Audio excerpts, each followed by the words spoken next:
This other rate law problem that I like to look at is interesting because this time they give us time. And first thing I want you to remember is the smallest the time, the fastest it is. So 39 seconds versus 150 seconds, this means this is fast, this is slow, and the rate is higher at the fast one. One other thing I want you to do, and you might want to do for your problems, is divide 1 by time, and that gives you proportionality of the rate. So when you divide 1 by 39, you get 0.0256 second minus 1. So this is how the rate can come to life when you have simply time. 1 over time is your rate. Now determine the rate law. So they're looking for rate equal a proportionality constant k times reactant 1 raised to power x times reactant number 2 raised to power y. Okay, in order to solve for x, I'm going to go after number 1 versus number 3. So 1 divided by 3, which is 4 to power x, is equal to, now 39 seconds versus 156 seconds. This is approximately 4 times as fast. So it's or you can do the rate, which is 0.0256 divided by 0.00641, which is equal to 4. So that means x is first order with respect to the first reactant. To look at the second proportionality, I go after reactant experiment 1 versus experiment 2. So 1 divided by 2, then I have for iodide 0.08 divided by 0.04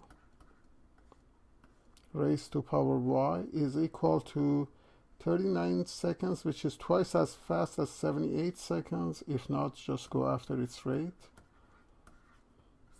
Then you trust your calculations easier than inspection.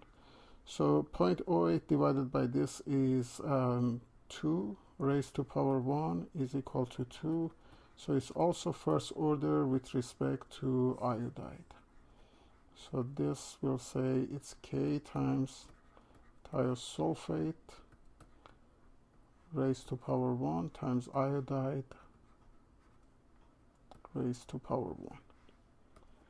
Now let's just clean this so we can look at the rate constant. So in order to calculate rate constant, I will go after, then again, the first experiment. So my rate is 0.0256 second minus 1 is equal to K times 0.04 times 0.080. So when we do that, and when you do your multiplying and division, K becomes 8. Now what is the unit? It's molarity 1 minus overall order times second minus 1. Overall is 1 plus 1, which is 2, so K is equal to 8. Molarity 1 minus 2, second minus 1. So it's 8, molarity minus 1, second minus 1. 8 mole minus 1, dm becomes positive 3, second minus 1. The last question, what is the time for reaction number 4?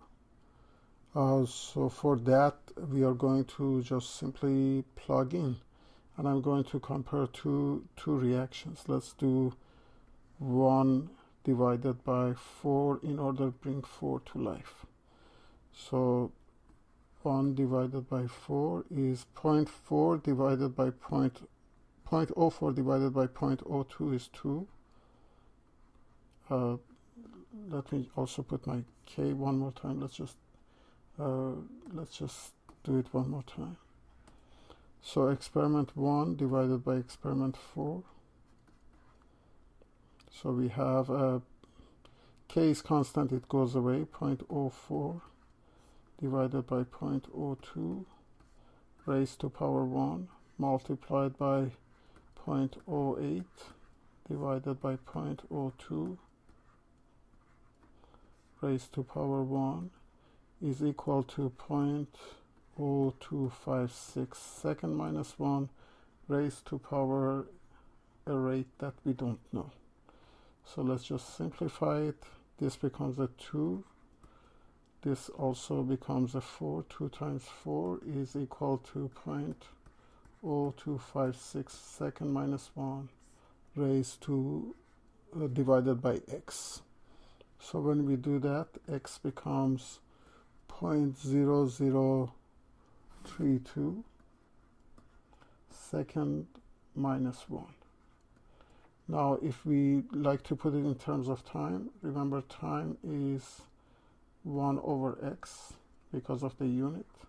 So it's 1 divided by 0.0032, and that becomes 312 seconds.